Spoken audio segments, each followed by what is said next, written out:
Interesante también. Pero bueno, voy a hablar de cosas sencillas, como siempre, cosas que están en la palabra de Dios, que vosotros las conocéis y que muchas veces es necesario que las volvamos a recordar, ¿no? Si queremos mantenernos fieles al Señor, si queremos agradarle a Él, si queremos cumplir el propósito que Él tiene para nuestra vida personal, pues tenemos que volver a la palabra de Dios y ver lo que ella nos instruye en el camino. Quiero que meditemos en esta mañana en el capítulo 2 de la epístola que escribió el apóstol Pablo a Tito.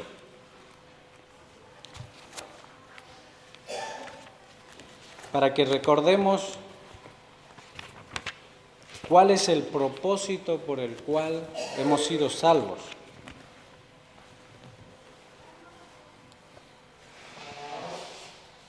Vamos a dar lectura en capítulo 2 a partir del versículo 11.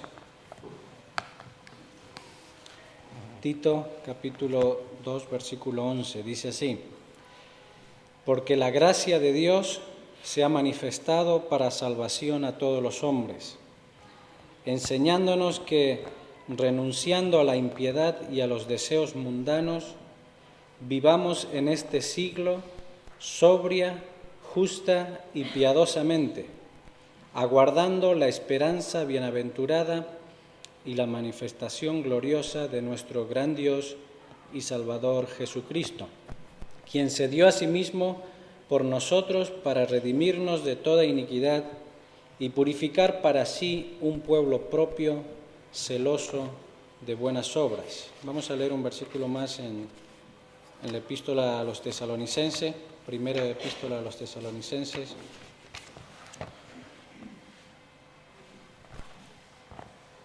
Capítulo 1, versículo 9.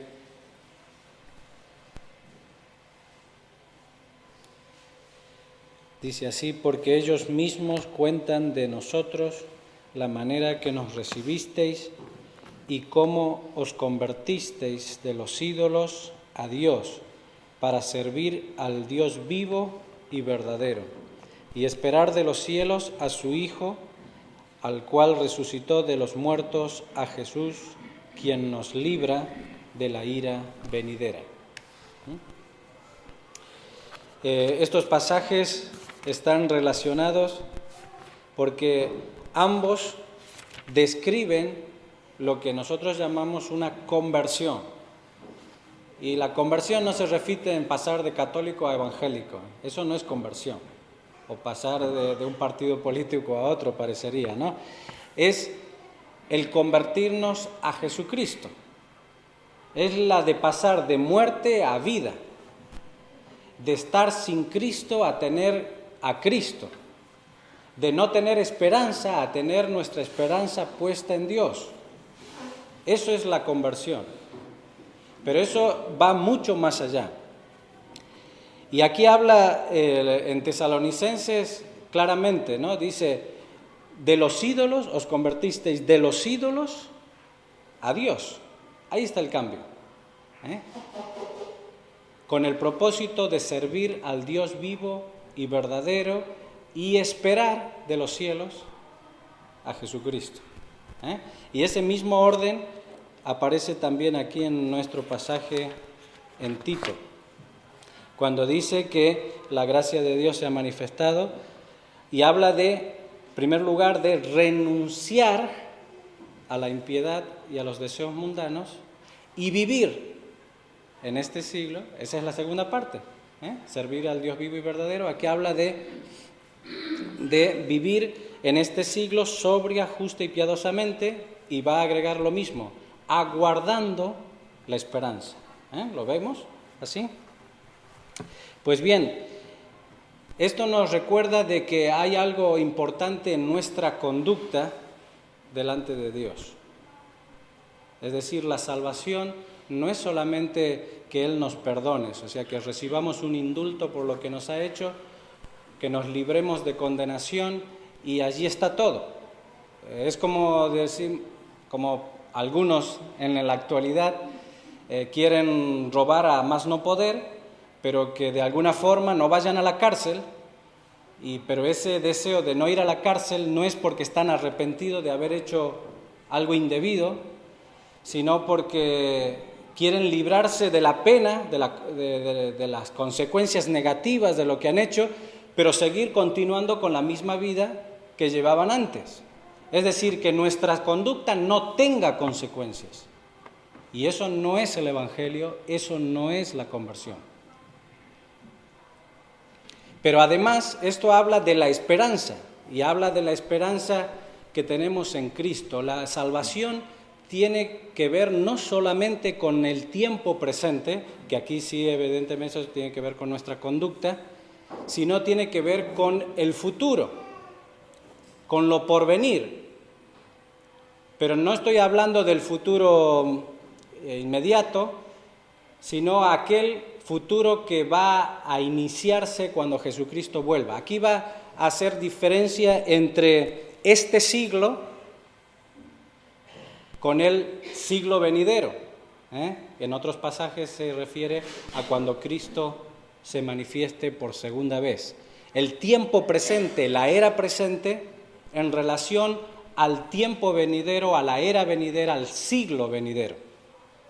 Y entre ambos está el fin del siglo, que nosotros conocemos como el tiempo en el cual la ira de Dios ha de derramarse sobre este mundo infiel y pecador y ha de juzgar a las naciones que se rebelaron ante Él.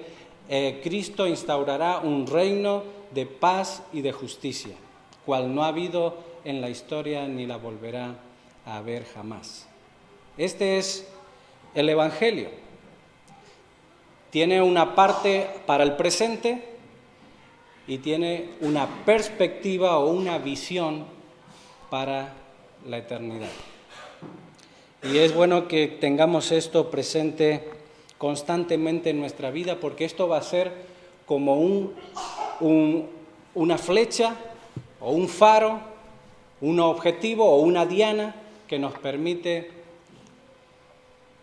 comprobar o evaluar vez tras vez nuestra vida si estamos en el camino correcto, si estamos agradando al Señor o no. Porque sabéis que en el tema de los negocios, en los emprendimientos, en la vida de los estudios de los jóvenes, siempre hablamos de que tenemos que tener los objetivos bien claros. Si no están definidos los objetivos, entonces difícilmente vamos a alcanzar nada en la vida, o en el negocio, o en la empresa, o incluso en la iglesia.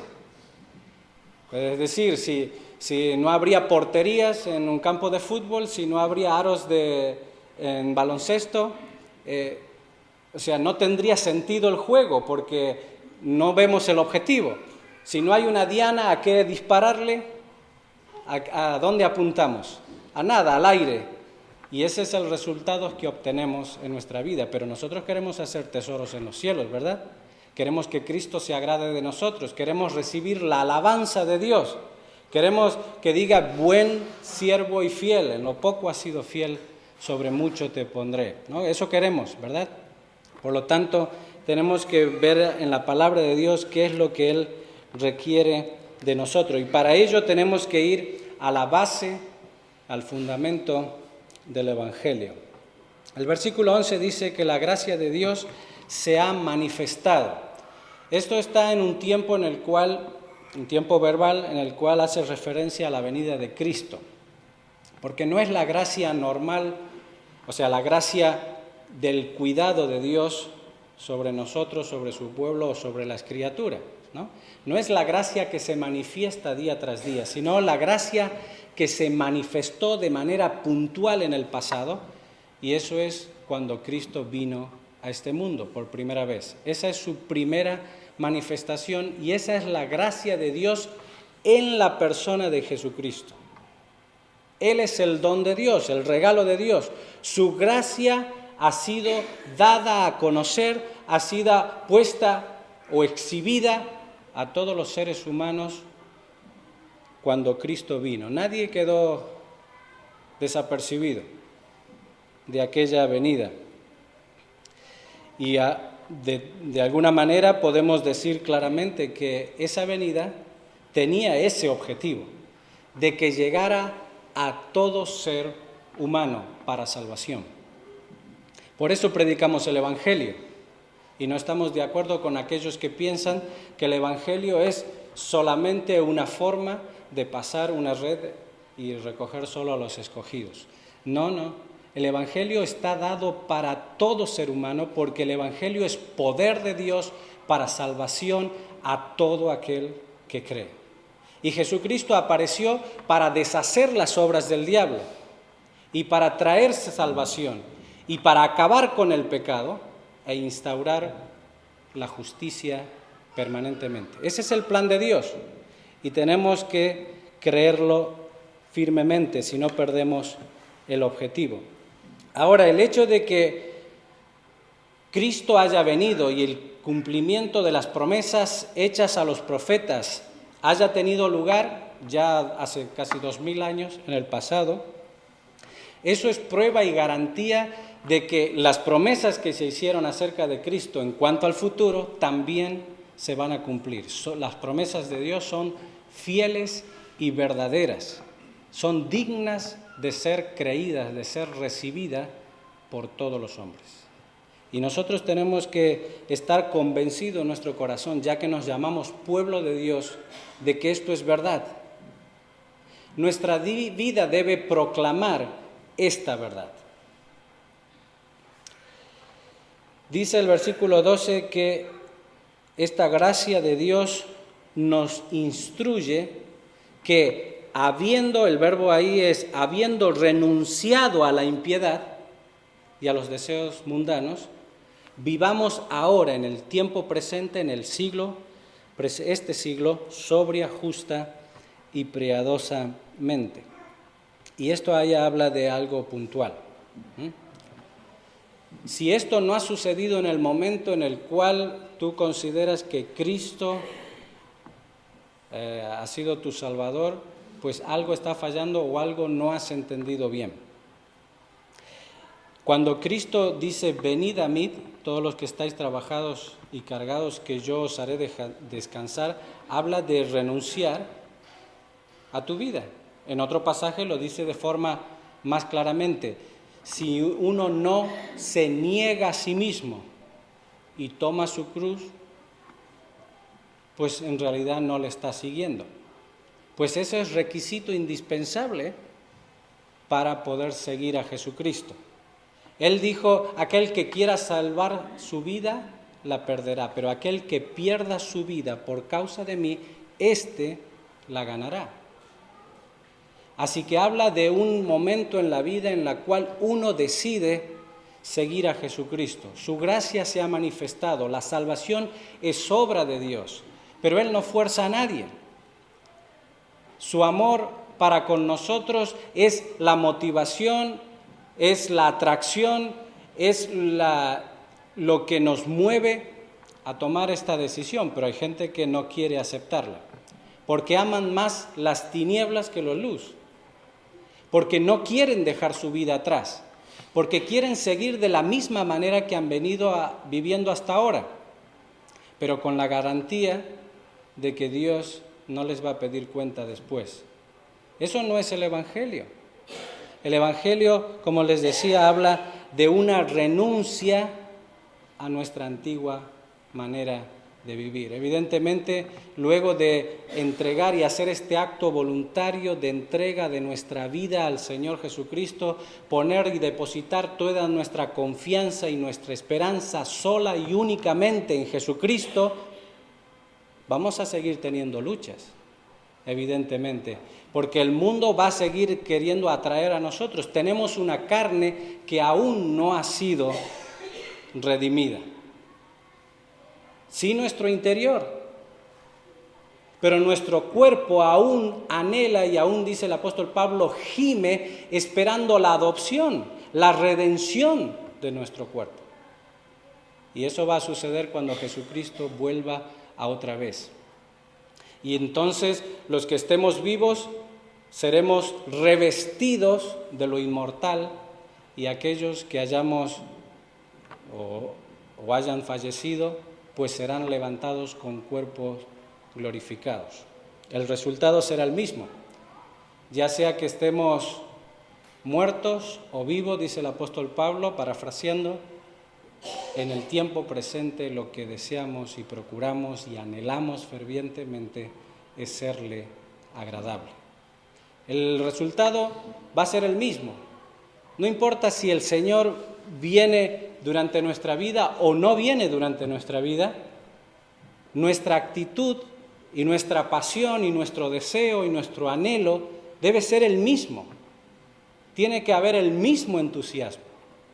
Estamos estudiando el profeta Zacarías los jueves y allí eso está en el contexto de la reconstrucción, luego de que volvieron el pueblo de Israel con Zorobabel para edificar y reedificar el templo según el decreto de Ciro, el rey persa.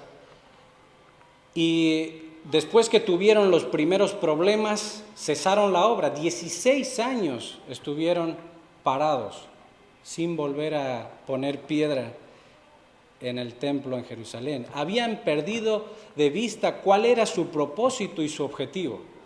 Y Dios levantó a 2 hombres, Ageo y Zacarías, para que profetizasen, para que predicasen de parte de Dios a todo el pueblo. Y Dios, a través de su palabra, tocó el corazón de Zorobabel, que era el gobernador, descendiente de la línea davídica de David, y de Josué, el sumo sacerdote, y también de todo el pueblo, y vinieron e hicieron la obra. Cuando nosotros leemos el libro del profeta Zacarías, nos damos cuenta de que la mayoría de las profecías tienen que ver con un tiempo de gloria que ellos no iban a vivir. Es más, cuando nosotros simplemente consideráramos las promesas que Dios le hizo a Abraham, lo único que él iba a poder ver del cumplimiento de la promesa de Dios era a Isaac. Nada más que a Isaac. Y eso de que de él haría una nación grande y le daría la tierra, y de que en él serían benditas todas las familias de la tierra, eso quedaba totalmente en el futuro e era imposible que él pudiera llegar a verlo. Lo único que iba a ver era un hijo. Eso era todo.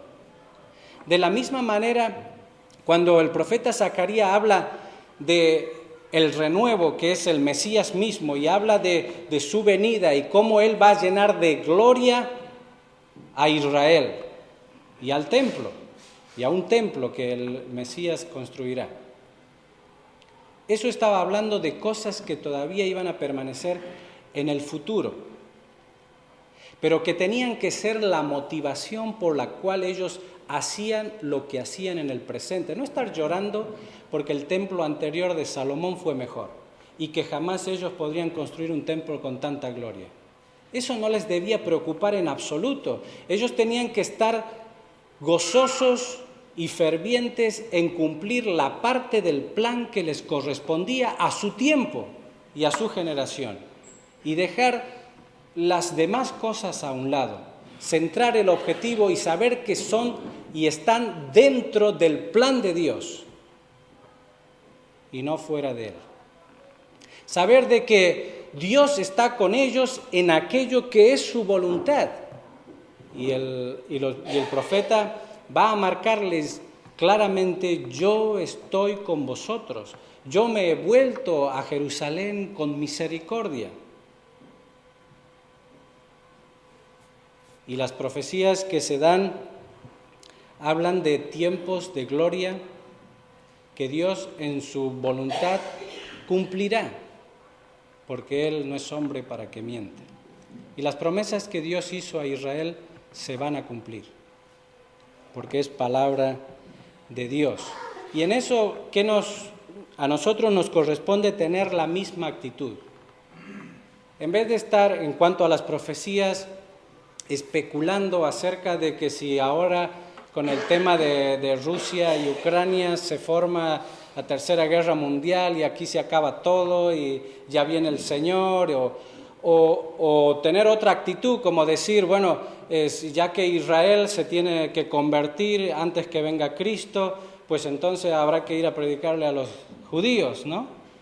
O cuando algunos tienen y interpretan mal el texto que dice, bueno, que antes que venga el fin el Evangelio será predicado en todo el mundo, así que vamos a predicar en todo el mundo el Evangelio para que Cristo venga más rápido, que venga pronto. Eso es perder el objetivo de la profecía. La profecía es el conocimiento, la garantía del futuro para cambiar nuestro presente de manera consistente.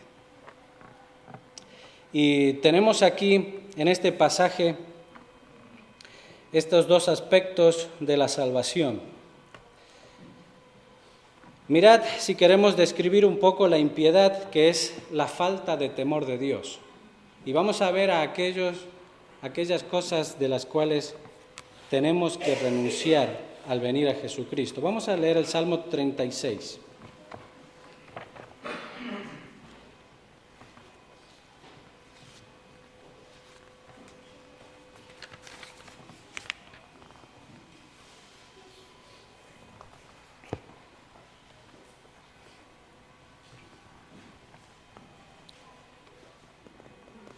Versículo 1 dice así: La iniquidad del impío me dice al corazón, no hay temor de Dios delante de sus ojos. Se lisonjea, por tanto, en sus propios ojos, de que su iniquidad no será hallada y aborrecida. Las palabras de su boca son iniquidad y fraude. Ha dejado de ser cuerdo, o de ser sobrio, y de hacer el bien. Medita maldad sobre su cama, está en camino no bueno, el mal no aborrece. Esta es la descripción que podríamos decir claramente de una persona que no tiene temor de Dios, una persona que no es creyente, una persona como éramos nosotros antes de venir al Señor. El temor de Dios, cosa fundamental en nuestra vida. El temor de Dios nos lleva a considerar todos nuestros caminos, toda nuestra conducta, toda nuestra manera de vivir, todo lo que decimos y hacemos. ¿Cuál es la actitud de una persona impía? Que no tiene temor de Dios, que no quiere agradar a Dios. Pues aquí lo dice claramente, ¿no? Piensa de que su maldad jamás será tomada en cuenta. No rendirá cuentas a nadie. Está bien, nosotros decimos que todos tendrán que pasar por el juicio de Dios, ¿verdad? Todos estarán de pie. Le hablamos a los inconversos: si quieres librarte del gran trono blanco, que es el juicio final, pues tienes que venir a Jesucristo. Pero eso no te libra de que tengas que dar cuenta. Cuando ahora has venido a Jesucristo,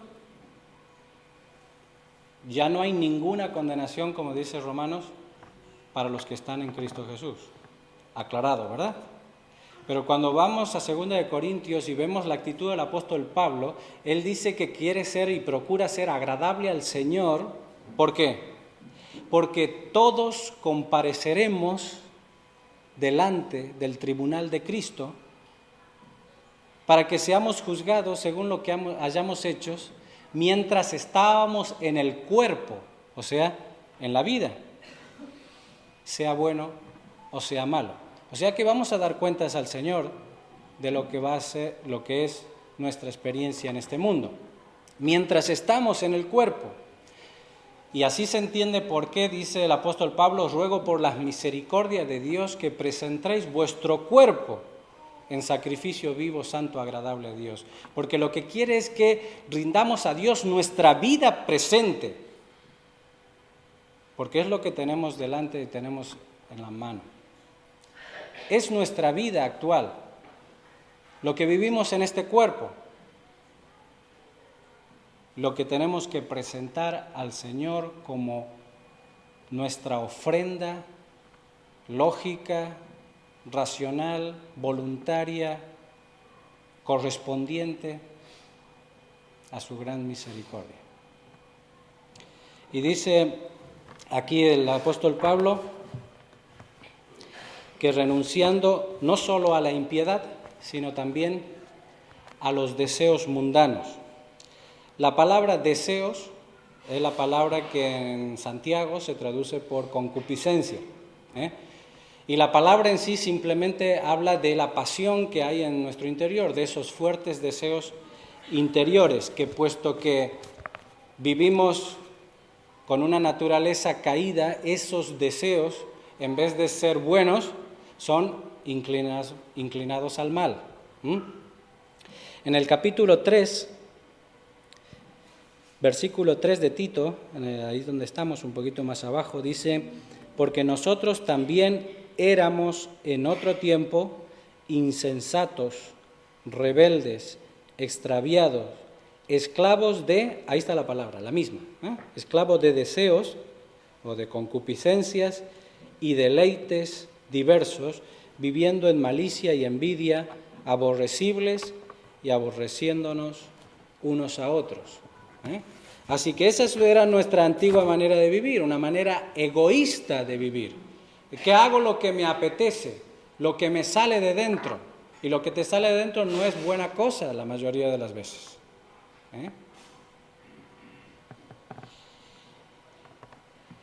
Pero esos deseos son los que alimenta el mundo. El apóstol Juan lo describe, ¿no? ¿Os acordáis? Como 3 cosas. Los deseos de la carne, los deseos de los ojos y la vanagloria de la vida. Se lo puede decir de otra manera: los deseos de la carne son los deseos que tenemos carnalmente como hombres, como humanos. Ahí está incluido los deseos sexuales y todas estas cosas.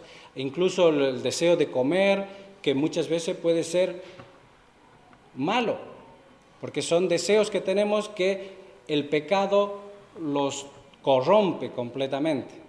Porque aún el deseo sexual está para ser satisfecho dentro del marco del matrimonio, pero es torcido, es enredado, es ensuciado, es corrompido por el pecado. Deseos que tenemos como seres humanos, carnales. Deseos de los ojos. Esto habla del materialismo. Esto habla de las cosas que deseamos, de las cosas que anhelamos, de la envidia, de la avaricia, de la codicia, de todas estas cosas hablan los deseos de los ojos. Y la vanagloria de la vida habla de todo aquello que nos hace sentir bien y nos hace sentir elevados y nos hace sentir orgullosos. Eso es la vanagloria de la vida.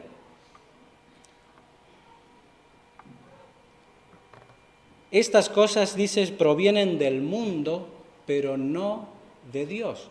Y el mundo pasa y sus deseos. Pero ¿quién es el que permanece para siempre? El que hace la voluntad de Dios. Es decir, no porque Él permanece para siempre, porque decimos que un creyente tiene en Cristo vida eterna, sino que todo aquello que ha hecho se pierde si es conforme a los deseos de este mundo, pero permanece para la gloria de Dios eternamente si está hecho conforme a su voluntad. Así que vivimos para la eternidad. Y lo que hacemos en el presente va a tener una repercusión en la eternidad que aún no somos capaces de ser conscientes de la magnitud de tal verdad. Dice que desechando entonces estas cosas, habiendo desechado, habiendo rechazado, habiendo dicho no a la impiedad, o sea, a la falta de temor de Dios y a los deseos que este mundo estimula, vivamos en este siglo sobria, justa y piadosamente. La palabra sobria, sobriamente, eso tiene que ver con una manera de pensar equilibrada. Muchas veces nos obsesionamos con algunas cosas o hay cosas que vienen a ser en nosotros como adicciones, que no nos permiten ver las cosas con claridad. Como una persona ebria. Está fuera de sí, decimos nosotros, no está equilibrada, no piensa con cordura. Pues eso es, nosotros vivimos para el Señor de una forma sobria, prudente, también podríamos traducir. Justa, una forma recta de vivir, una forma conforme a la voluntad de Dios, una forma agradable a Dios, de acuerdo al camino que Él nos ha trazado en su palabra. Y piadosamente. Y esto habla de un deseo que hablábamos hace un momento del apóstol Pablo, de un deseo de agradar a Dios. Esto es lo contrario de lo que hablábamos antes de impiedad. Esta es piedad. La anterior era sin temor de Dios, ahora es con temor de Dios. Antes era no queriendo agradar a Dios, ahora es queriendo agradar a Dios. Antes era no tomando en cuenta a Dios, ahora es tomando en cuenta a Dios. Esto es una forma piadosa de vivir. Y agrega el apóstol Pablo, aguardando la esperanza bienaventurada y la manifestación gloriosa de nuestro gran Dios y Salvador Jesucristo. Esta es nuestra verdadera motivación. Esperamos a Jesucristo, no al anticristo. Esperamos a Cristo. No esperamos los juicios de la gran tribulación, esperamos a Jesucristo, solamente a Él. Le anhelamos a Él. Y por eso vamos a estar anhelando o esperándole a Él hasta el último día de nuestra vida. Eso va a cambiar nuestro presente y la manera en que vivimos nuestra vida en la actualidad. ¿Podríamos decir así? ¿Tenemos que esperarle aún sabiendo de que Él dentro de 1000 años no va a venir? Claro que sí, le tenemos que esperar. Porque esa es la motivación que se nos ha dado desde el primer siglo. No nos toca a nosotros saber los tiempos y las sazones que el Padre puso en su sola potestad, pero me seréis testigos en Jerusalén, en Judea, en Samaria y hasta lo último de la tierra. Vamos a centrarnos en el objetivo. Uno es la motivación y otro es querer que se cumpla ya en este momento. Evidentemente ese es el anhelo del corazón. Pero si ese es verdaderamente el anhelo del corazón, ese debe ser el motivo por el cual vivamos más consagrado a Él, vivamos más santamente a Él, vivamos predicando el Evangelio con mayor fervor y pasión. Ahora, si esperamos a Cristo porque estamos hasta aquí de problemas y tenemos miles de dificultades en la familia y nos sentimos frustrados en cuanto a nosotros mismos y estas cosas y decimos, bueno, espero que el Señor venga y se acabe todo esto y empecemos de nuevo, ¿no? Pues claro, yo también lo deseo así. Pero esa no es la motivación que la palabra quiere darnos por la esperanza bienaventurada y aparición de nuestro Señor Jesucristo. Él es nuestro gran Dios y Salvador. Esto es dice una esperanza bienaventurada. La esperanza, dice el apóstol Pablo, si se ve ya no es esperanza, ¿no? Así que tiene que ser algo que anhelamos, pero que está fuera de nuestra visión. No podemos percibirla, pero la sabemos por la palabra de Dios, que es verdad. Ahora la palabra aguardar significa abrazar, aceptar, recibir, abrigar. Y esto me habla de que debemos vivir aferrados a esta esperanza día tras día. aguardando la esperanza bienaventurada y la manifestación gloriosa. La segunda manifestación de Cristo no va a ser como la primera. La primera, Él vino humildemente, nació en un pesebre, en un rincón de este mundo, en una aldea, de una familia insignificante en ese momento, aunque José era de la línea de David, pero en ese momento carecía de total importancia en su medio, no era ni gobernante, ni alcalde siquiera. Jesucristo vino como un niño pobre y trabajó como un joven o como un hombre también pobre. Así fue su ministerio, su vida, humildemente. No entró en Jerusalén como un gran señor, ni como un gran conquistador, sino montado humildemente sobre un pollino de asna, un burrito. Esa fue su primera manifestación.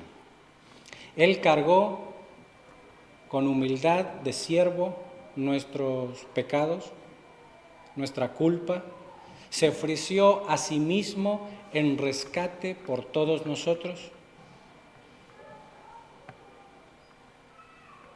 Pero Él no quedó muerto ni sepultado en una tumba, Él resucitó y es Señor de todos.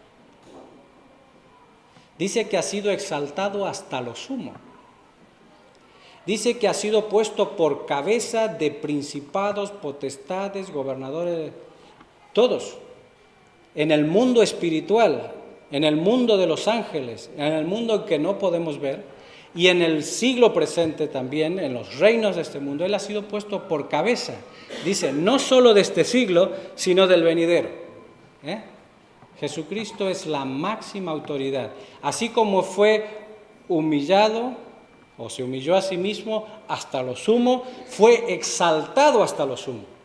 Y fue dado un nombre que es sobre todo nombre, para que en el nombre de Cristo o de Jesús sea doblada toda rodilla de lo que está en el cielo, en la tierra y debajo de la tierra, de los que ya han muerto. Todos han de postrarse ante Jesús. Ese es nuestro Señor. A Él le anhelamos, a Él solamente. Él es el objeto de nuestro deseo, de nuestro anhelo, de nuestra esperanza. Y por eso podríamos decir, o tenemos que decir, hago lo que hago y mi vida es lo que es, porque amo a Jesús y porque espero verle. Él es mi Señor y mi Salvador. Dice que el propósito por el cual Él se dio a sí mismo es para redimirnos de toda iniquidad y purificar para sí un pueblo propio, celoso de buenas obras. Es bonito llamarnos el pueblo de Dios, ¿no? Me encanta esa canción que dice, somos el pueblo de Dios, somos un pueblo especial. Y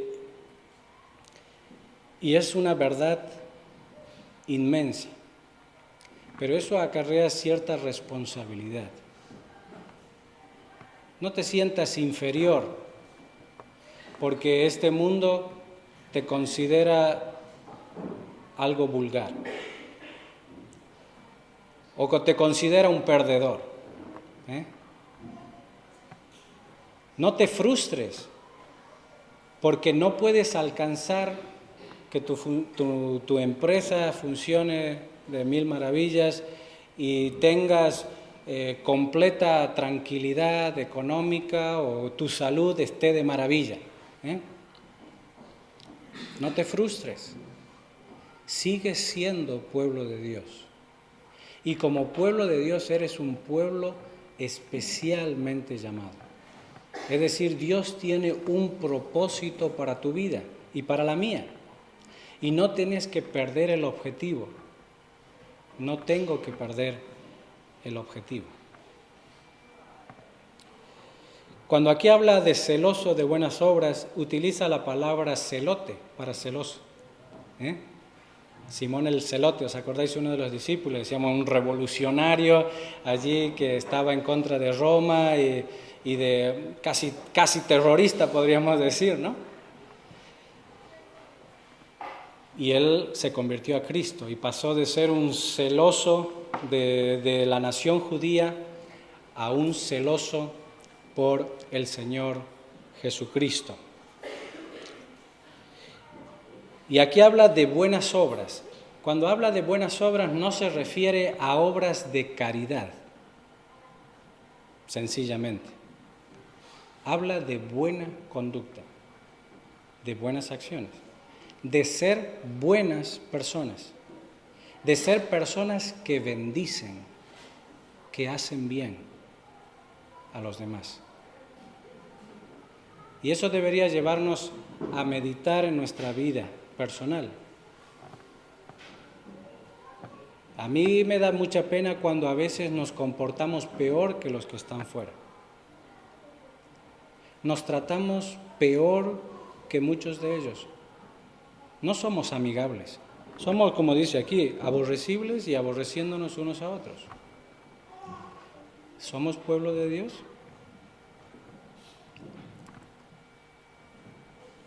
¿Qué pasa en casa? ¿En casa nos transformamos? ¿En casa está justificado que no tengamos control sobre nosotros mismos?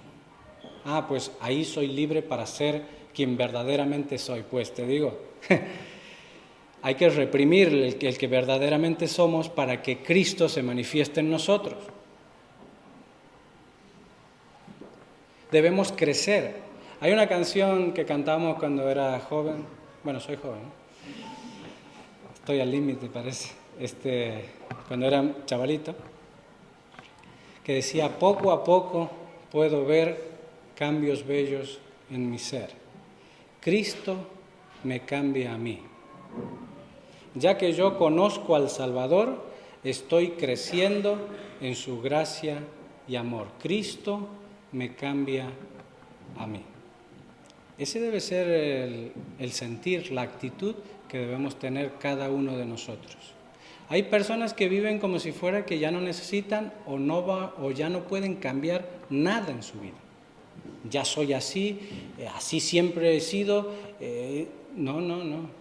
Si estás en Cristo, si tienes a Cristo en ti, si el Espíritu Santo mora en ti, eso jamás debes pronunciar. Debes seguir creciendo. ¿Por qué? Porque eres pueblo de Dios.